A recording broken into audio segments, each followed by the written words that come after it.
We arrive on the My THSP launch page and the health and safety, and we come to COSHH assessments and we go to visit those. Here, because of my role at THSP, I get to see all the COSHH assessments that have been created. You won't see that. What you'll see is you'll see the ones that you have created under your login. But for today, what we're going to do is we're going to go straight in, and we're going to go straight into creating an assessment. So what you'll see here, as you'd expect with all these things, we explain how the tool works on the front page here. And we have a disclaimer that says that the person carrying out the COSHH assessment understands the processes of COSHH and understands the activity that's being risk assessed. So this disclaimer at the bottom here says, you want using the software, you have the skills, knowledge and experience to create the COSHH assessment. By continuing, you agree to be bound to those terms. So we then click on agree, and we have here the front page of the COSHH Assessment Builder. What I'm going to do here is I'm going to minimize this screen for the purposes so you can see the two documents I'm working in, so you don't have to click backwards and forwards. So I'm going to move this one to the left-hand side of my screen. And here on the right-hand side of my screen, I'm going to open the COSHH assessment for the drain cleaner. And I'm going to move that to the right-hand side of the screen. So I'm hoping now that you can see on the left-hand side of the screen, the COSHH Assessment Builder, and on the right-hand side, the data sheet that we're working on. So this is a little bit of an anomaly, really, because often you'll find that the COSHH assessment title and the description of the activity or the product used can be the same thing. So in this case, we're just going to call this drain cleaning. The description of the activity, unblocking drains. The address of the use, well, I'm going to use our offices at Mar Road as the address for today. And the exact location is going to be the kitchen area. Supporting documents, in this case, it would be a method statement that we might have drawn up for the activity.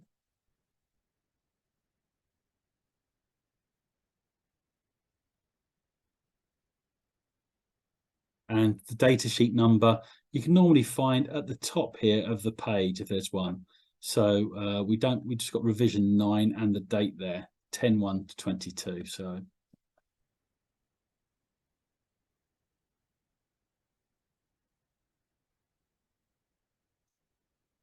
okay.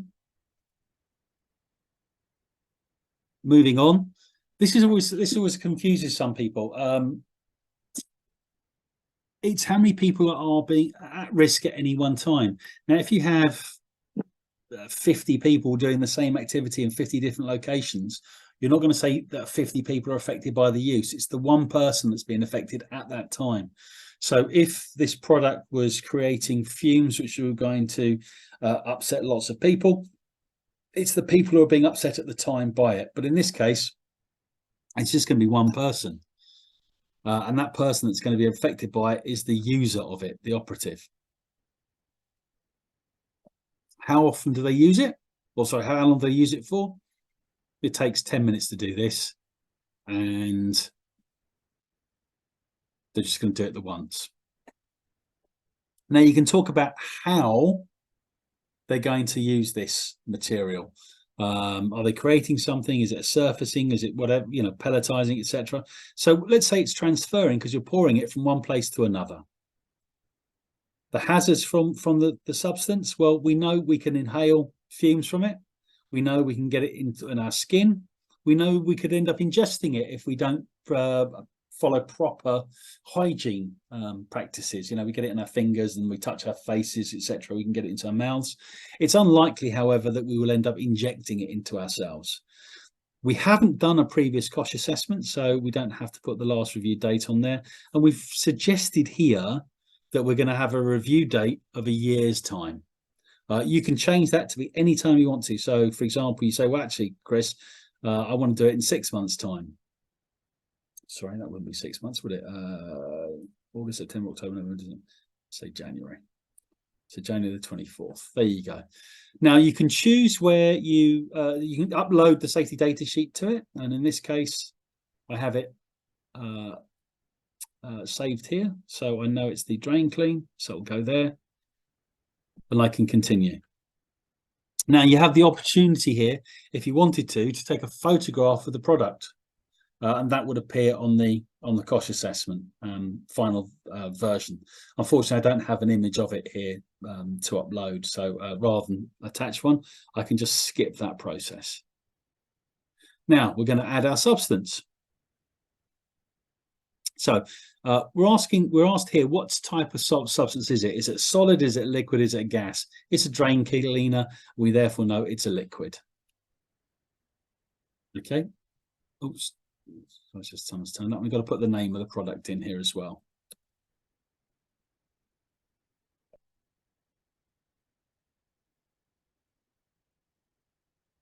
Okay. It's a liquid. And we're using, and it then asks us how much we're using of it. Well, we're not using litres of it. We're probably using less than a litre of it. So it's in millilitres. The next question it asks us here is about the characteristics of it. It's the volatility of the product. So if we go to the data sheet here and scroll down a little bit further down here, sorry, sticky fingers.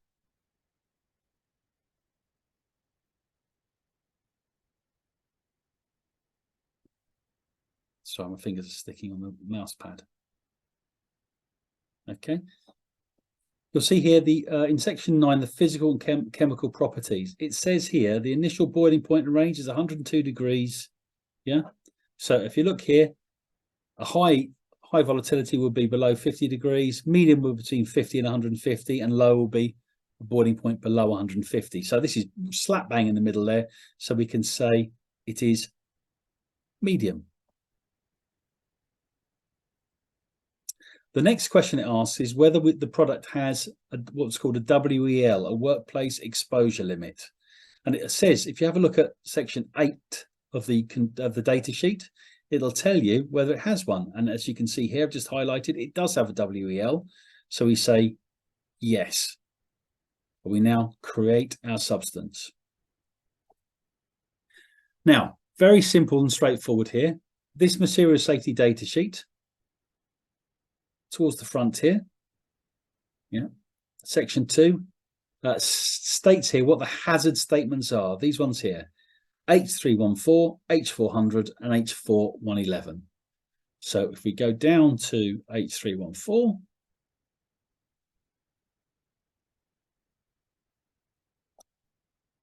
we can click on there, go down to 400.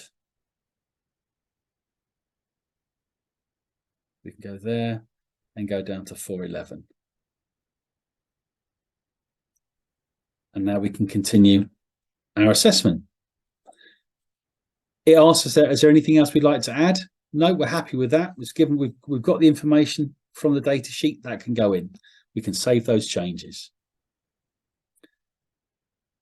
Yeah, we're beginning to get a view now of what we've got. Are there any more substances to add? In this case, there aren't, because it's just a single substance. So we can continue our assessment. Now, the first thing it does here is says stop.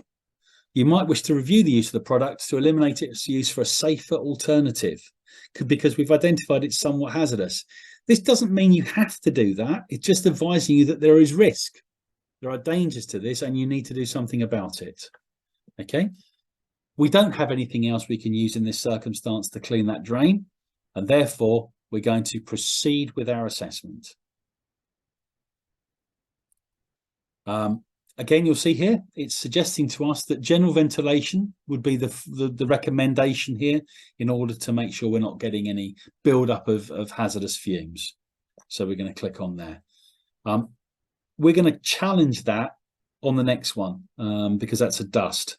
And I'll show you that when we come to that. But in this case, we're happy with general ventilation in my office, in the kitchen area. It's well ventilated. That's a perfect approach for this. We move on to the next step.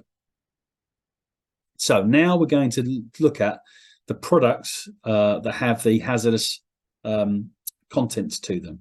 And as you said here, it was sodium hydroxide, wasn't it? So SODIUMH.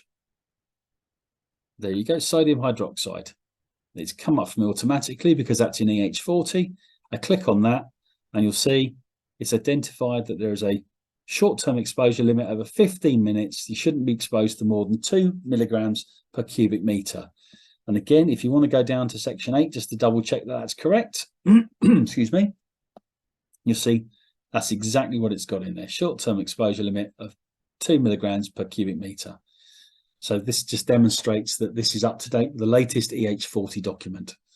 We're going to now continue because there are no more hazards in there, to the point where we get to select our control measures. Now, because of the hazard phrases that we have in there, the EH40 has made some suggestions to us as how we were going to manage this risk.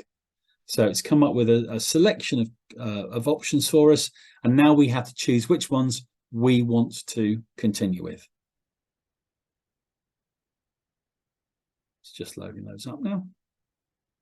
I'm going to open this up a little bit more for you so you can see a bit more. So it has a whole range of control measures here, and we get to choose which ones of those we want to have in place or that we already have in place. So in this case, it says all operatives are briefed on the contents of this COSHH assessment. Well, this is something we're going to have to do, isn't it? We can't brief them on something that's not there already, so it can't be in place. So it's got to be done by someone. And I would suggest this might be done by a manager or a supervisor, might be sensible here. So there we go. So the supervisor is going to do that, and they're going to do that prior to use. Have all our employees had some COSHH training? They might not have had some in this. So let's say this has got to be done by the supervisor prior to use. Adequate supervision is in place because we've got this supervisor, haven't we? Are we going to provide dirty and clean areas to segregate and minimize contamination? I think in the single use that we're going to have for using this in a drain, that's not going to be necessary. So we're going to reject that one as an example. Now, look, you can have a completely different view on this. If you wanted to do something different, you'll be able to do that. I'm just using this as an example. I'm not saying that's what you have to do. This is an example. Again, smooth impervious surfaces are provided to ease cleaning. Again, irrelevant to what we're doing right now. Yes, we have got clean washrooms. They are in place. You'd expect nothing else from us. And again, workers are regularly informed about the risks and importance of good hygiene. So that's already in place. Good ventilation. We'll make sure the windows are open while we're doing this. Again, this is going to be done by the supervisor before we start working.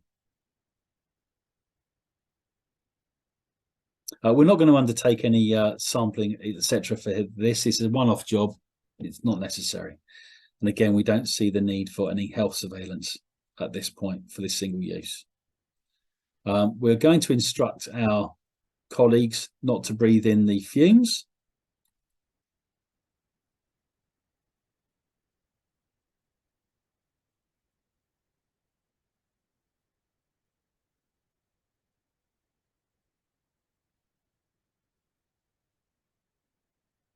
Part of our initial briefing to them. And again, we're going to remind them that they're going to have to wash their hands and forearms after handling the substance.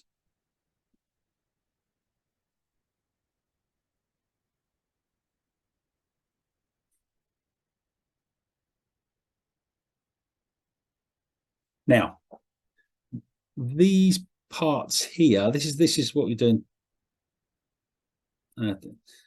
Unfortunately, it's going to be very difficult to prevent it getting into the environment. It seems we're pouring it down a drain. So we're going to have to reject that in there. This bit here with swallowing, this is a first aid response, isn't it? So again, this would be by the worker themselves on an ongoing basis. So if they do swallow it, this is what they would have to do. Again, if they get it on themselves,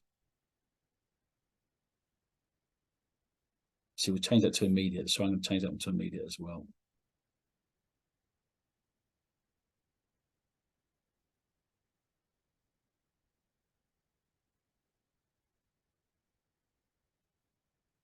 Because I should do that immediately, sorry. Again, if breathing is difficult, you want to move someone outside, although I can't see any reason why that would happen, but the supervisor would do that immediately.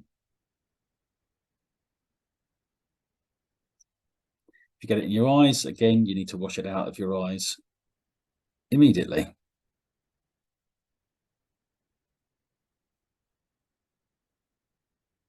And a supervisor might want to call a poison center. Okay, we've already dealt with all those, so that's a duplication, so we can ignore that. Again, contaminated clothes should be washed after use if they get splash on them. Again, what to do with the spillage needs to be collected immediately by the people so it doesn't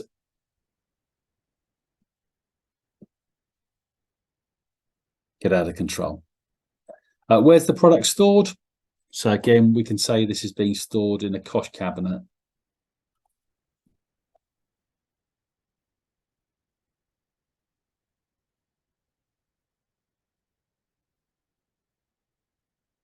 Okay, because I put that in there, I can reject this one here.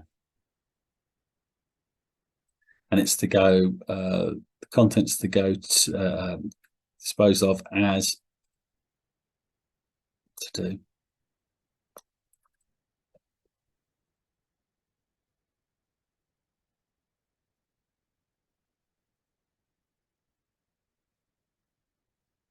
Okay, so that's the manager's job to do that. Oh, sorry, the supervisor's job to do that. Sorry. Just trying not to confuse things. We're almost at the end of this list of things here. So we've decided that protective gloves are going to be worn while we're doing this, and eye protection.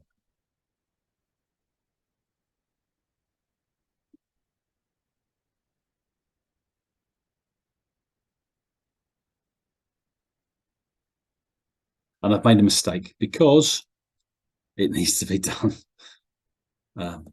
Rather, it's not in place, is it?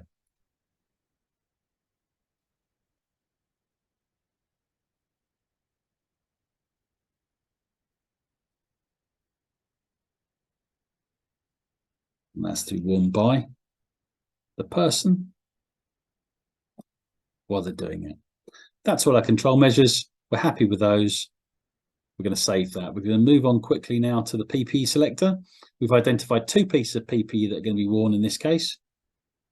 We've identified safety glasses as eye protection, and we want them to be chemical resistant. And we've identified gloves. Okay. Chemical resistant. Okay, and we want some dexterity with it as well. So we've identified our PPE for this. And lastly, it's the fire extinguishers. Now, forgive me, I'm going to come back over, move this over again slightly. And again, if you look at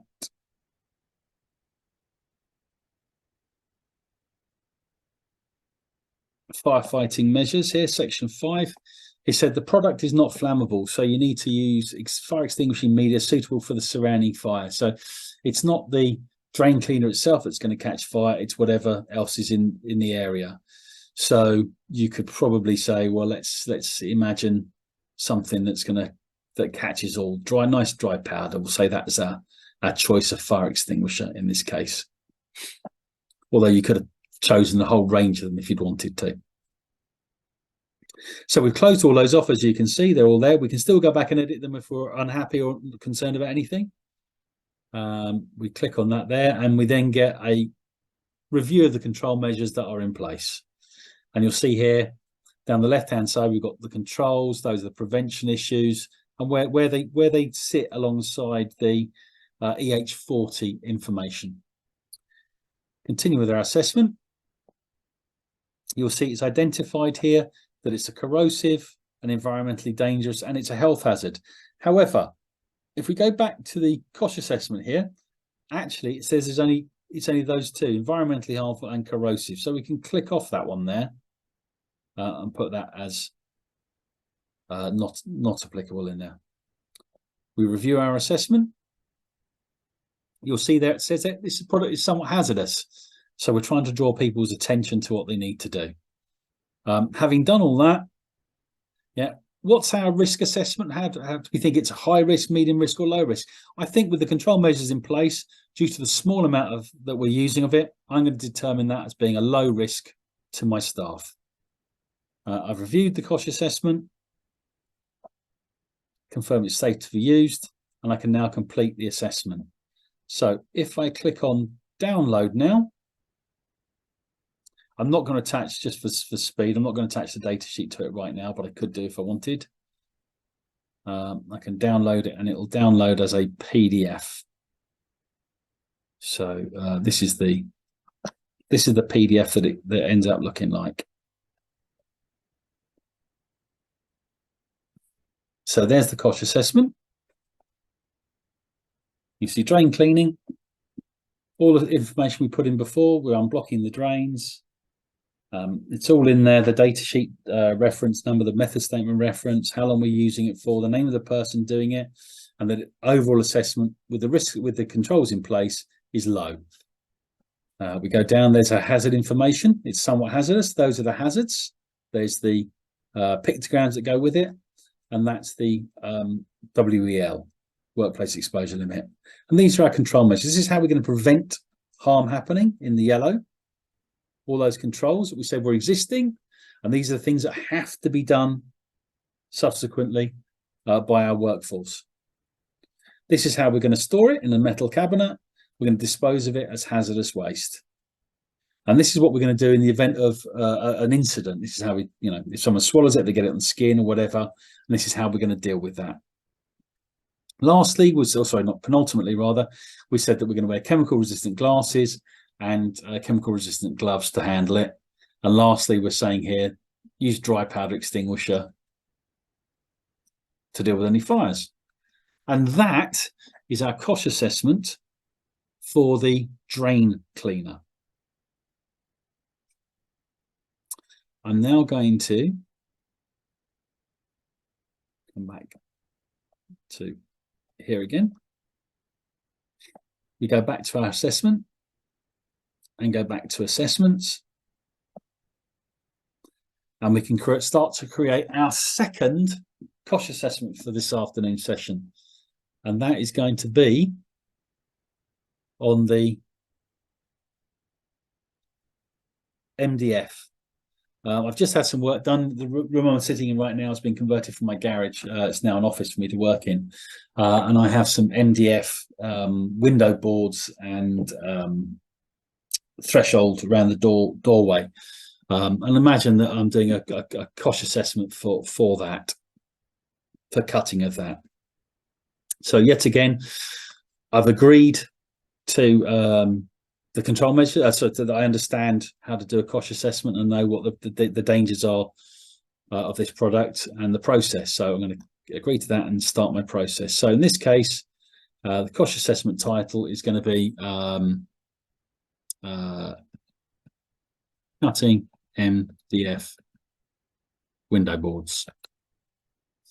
Okay, and that is literally, as I said, it will often be the same. The title will be exactly the same as the description of what you're doing. Cutting MDF. The address of the use, forgive me, I'm not going to tell you my home address. So I'm going to assume it's, we'll just say Marlborough, Bedford again. And it'll be the garage is where the work is being done. Supporting documents. Again, we have a method statement for the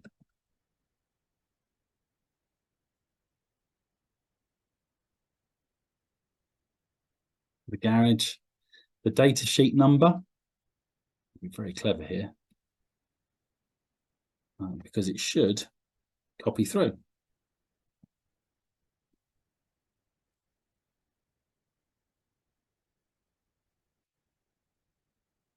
And that's gone into there. The total numbers affected. Now this is slightly different because we're creating a dust, aren't we? So it's not just the one person necessarily who might be affected by that. It might be a couple of people working in the area where there's a buildup of dust. So let's say there was only ever 2 people working on this at one time, and me. So let's say 3 people were here. So the 3 people who were here were our 3 operatives, and in this case, I was the client. So I was in occupation at the time. How long were they doing this for? Well, it literally was a 10-minute job, and they probably did it 3 times a day because a couple of windows and a doorway. Excuse me. So they were creating the dust in this case. They were creating the dust by cutting the timber. It's a danger to me by inhalation. I can get it onto the eyes and onto the skin, and again I can eat the dust. It's not great, not good for me. Again, we haven't done one before, and yet again we're going to do exactly the same process. We're going to go to the folders where I keep my COSHH assessments, and I'm going to attach that to this COSHH assessment, and it's there. Again, I could take a photograph of some MDF and put that on there if I wanted to, but I'm not sure that particularly helps in this case. So I'm going to skip that process. So we're going to add our substance. So the title of the substance here will be MDF dust. Okay. And we're going to call it a solid because it's not a liquid or a gas. And how much are we creating of this? We're creating grams of dust here rather than kilograms. So again, the characteristics of this are slightly different from the ones for the liquids and the vapors. In this case, we're asking whether it's a fine solid or a light powder, granular, crystalline, pellet that doesn't break up. In this case, it's high because it's a fine solid or a light powder. Does it have a WEL? Let's go back to here again. And if you go to section 8, I happen to know it does have WEL in this case. So the answer is going to be yes. I'm going to create my substance. So okay, we're going to go back up. Sorry, going backwards and forwards a little bit on this, but as you can see here, here's our hazard statements. So we start with 317, go down to 373. So, sorry, 315 rather. So start here with 315.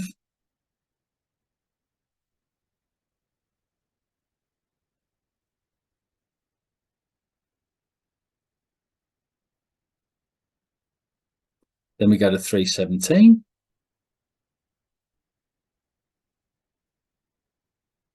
320. 334. 335. 350 and 373.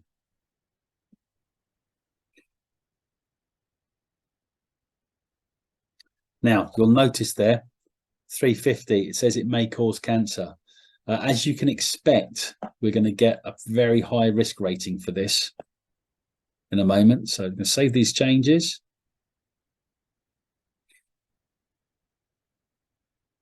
We're going to continue our assessment.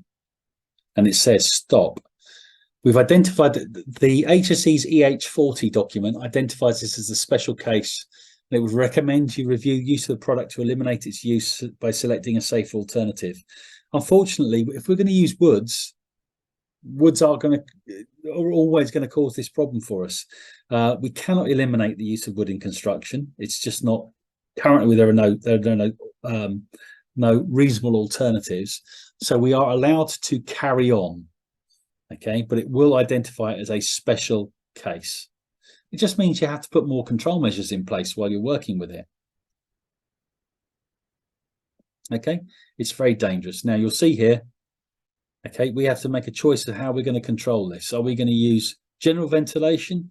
Are we going to use some kind of engineering control or containment? Now, I'm going to suggest an engineering control in this case because it's possible to use tools that have dust collection on them, whether it be a vacuum that's fitted to it, or even just a dust bag that's collecting the dust. So we're going to use an engineering control rather than just general ventilation. And in this case, that will be what's called local exhaust ventilation that will go in there. So we're going to move on. We now get to choose the hazardous substances are in here. So because I've prepared for this. In this data sheet we're looking at the moment is an American one. Doesn't particularly matter in terms of the H phrases or the WELs, but in the UK we split our wood dust down into hardwood and softwood, and I'm going to assume it has both hardwood and softwood dust. So we have hardwood dust here.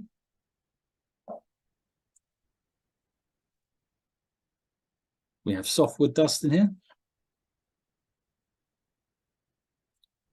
And we have formaldehyde. Sorry. There's formaldehyde as well. So if I scroll down now, you'll see that we have the WLs recorded for all of those there. What that basically is telling me is that we need to create a work environment where people aren't being exposed to more than that number in any day. So more than 5 milligrams of softwood dust per cubic meter, or 3 milligrams of hardwood dust per cubic meter, or 2.5 milligrams per cubic meter of formaldehyde. With our control measures in place, this is what we're aiming to get to. So let's look at our control measures. We jump straight into these here.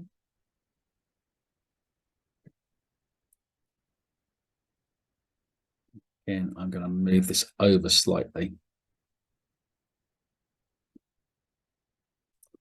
So again, we said we were going to brief our employee, the people on this, didn't we? We said the supervisor. If I start typing, it's actually a bit quicker. And it's prior to use. Again, supervisor, again, prior to use. We have adequate supervision in place, that's already there. We don't have dry and dirty areas because we're working on a construction site here, cutting.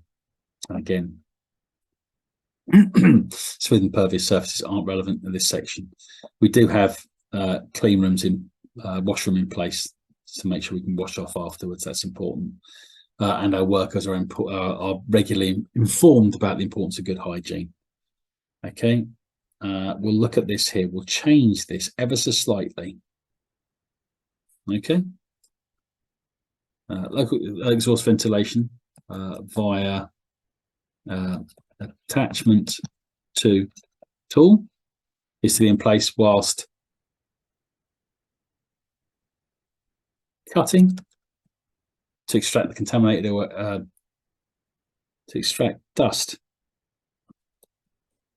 away from the worker and others.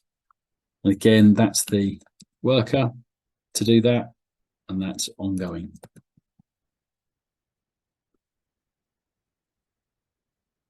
For 10 minutes in a day, again, we're not going to be able to undertake health monitoring or sampling, so that's not relevant to this. It may be that if you've got a group of carpenters working for you and they're doing this regularly, that you do, actually we do have occupational health monitoring in place, so I'm going to leave that in there. We've got our special instructions in by way of our method statement, so that's there. Okay, sorry, scrolling down.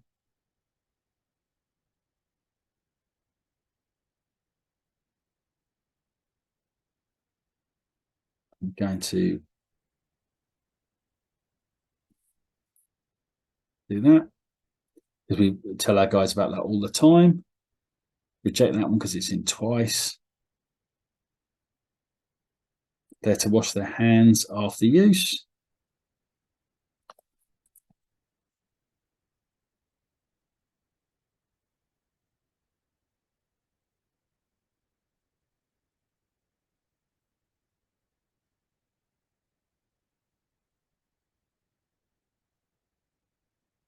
Okay, and again, yes, this is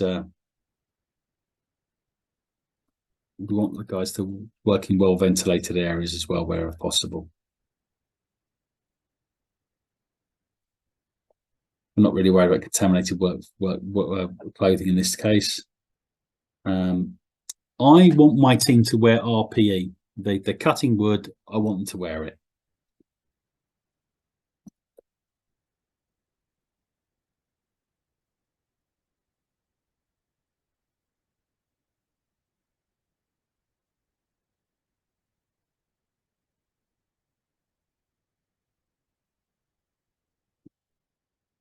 And now we're talking about what to do if we get it on ourselves. So that's the worker again.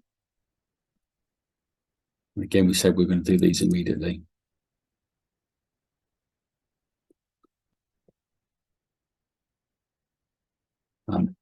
Again, this is to do.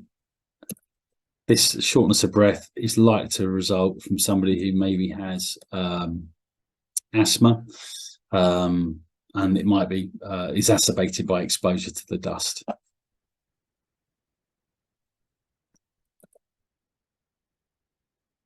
In the eyes.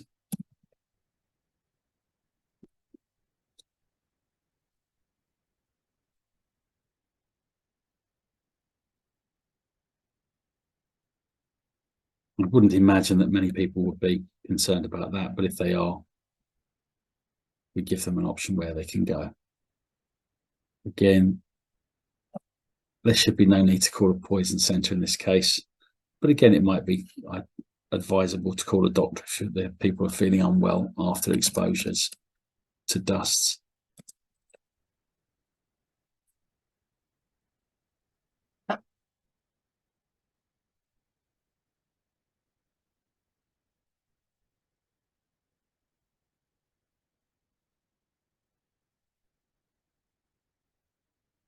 We're almost at the end now, people.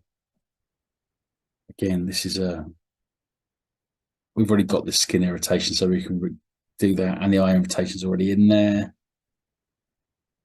Again, we've already dealt with all these elsewhere. Forgive them, some of these occur on multiple times because they picked up a hazard phrase earlier, so they respond to each of the hazard phrases. Again, we've sort of rejected that there from earlier. Again, we're going to reject this because the product isn't actually able to be stored because it's a dust. You see, not relevant to those. That's responding to the formaldehyde in the contents.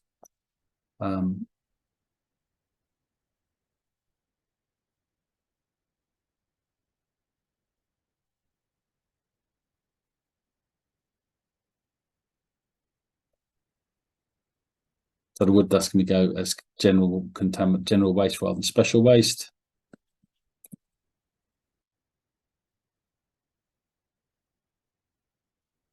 And again, there is some PPE to be worn here, so I'm going to put this in here. Now, I'm not going to ask people to wear gloves, but I'm asking them to wear eye protection.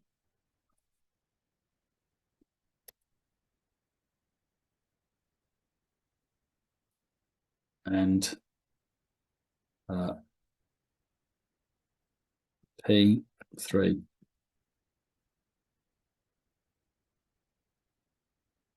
Dust mask. Is to be worn.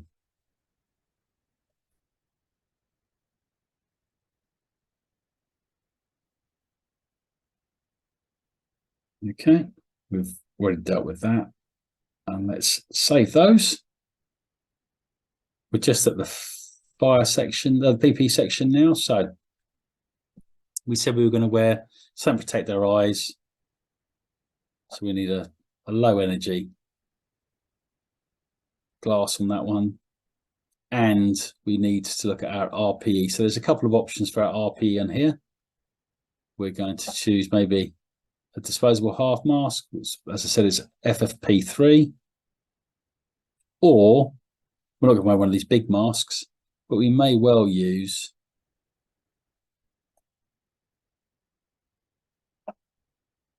a molded mask. Depends on what you have as a company and what your team would be face fitting. Fire extinguishers, well, we know it's the type of fire. This would be a Class A fire, so anything that deals with a Class A fire will be suitable for this, which is pretty much almost everything.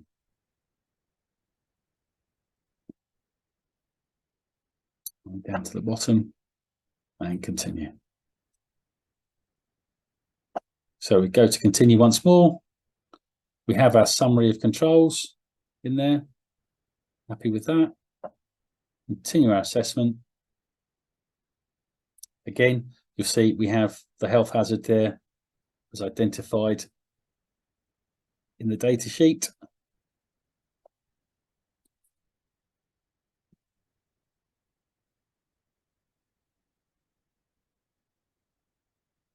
And we go to review our assessment. So I'll go once more back to here, so we'll write up a bit. There's our assessment. It's identified as a special case, as we said. Now, again, I have to make a decision as to what the risk I think to my staff is with the controls. We're still going to create dust. So this is, I think it would have been a high risk to start with, but I think with the controls in place, it's possibly a medium risk in this case. But we do really want to draw their attention to the fact that there are dangers here. And this is why we want them to do what we've asked them to do in terms of the control measures. We don't want these things to be ignored. So we're there. We're now going to go to our download. And again, just for the purposes of illustration, this time I will put the data sheet in there as well.